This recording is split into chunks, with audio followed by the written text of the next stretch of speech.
The government must concentrate on the unbridled thievery and corruption of today. In particular, the government must concentrate on fighting the menace of one day, one corruption scandal by speedily, thoroughly, and properly investigating the following alleged corruption scandals and maladministration of the MPP government. The $178 million Kelny GVG and the Ministry of Communication corruption scandal. Nobody has told us where it has ended.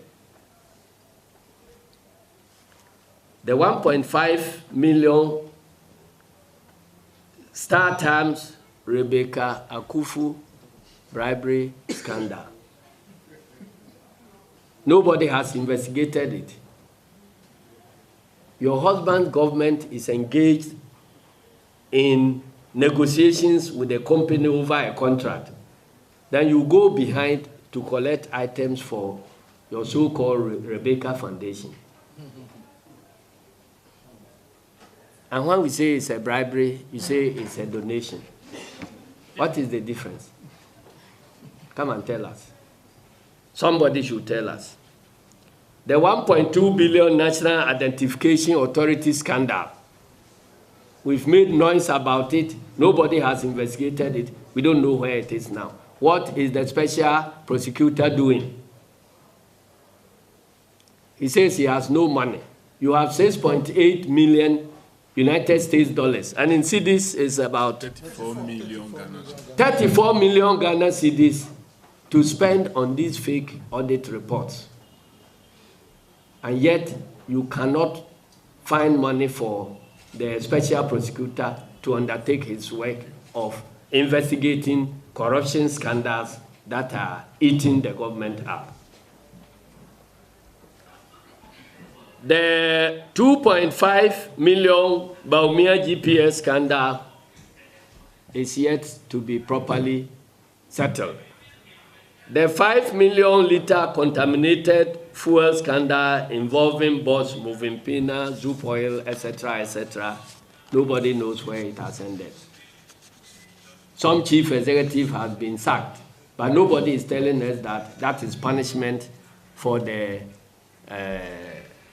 oil contamination, nor the 6 million liters that have evaporated.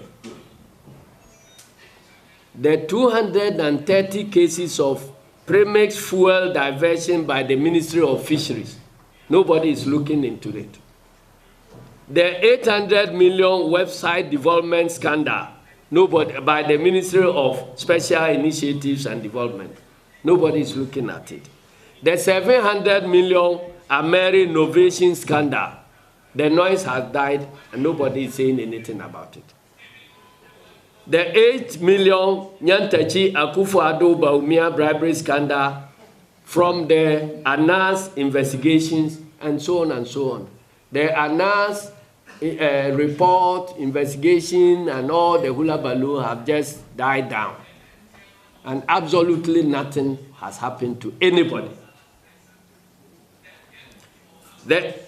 These allegations must be properly investigated by the constitutionally mandated state investigative agencies and proper independent reports of their findings published and appropriate sanctions applied. We hereby call on President Akufo-Addo and his MPP government to render account for the 6.8 million that is supposed to have been spent on the illegal and ghost audits and to justify to the Ghanaian public why those amounts were paid when the state investigative agencies are mandated to do this work, and when the monies could have been better utilized in funding these agencies. We also call on Messrs. Osafo Maafo and Dua Ajimai to clarify their ownership interest in some of the private audit firms that conducted the ghost audits, in particular, Bafuewua and Associates.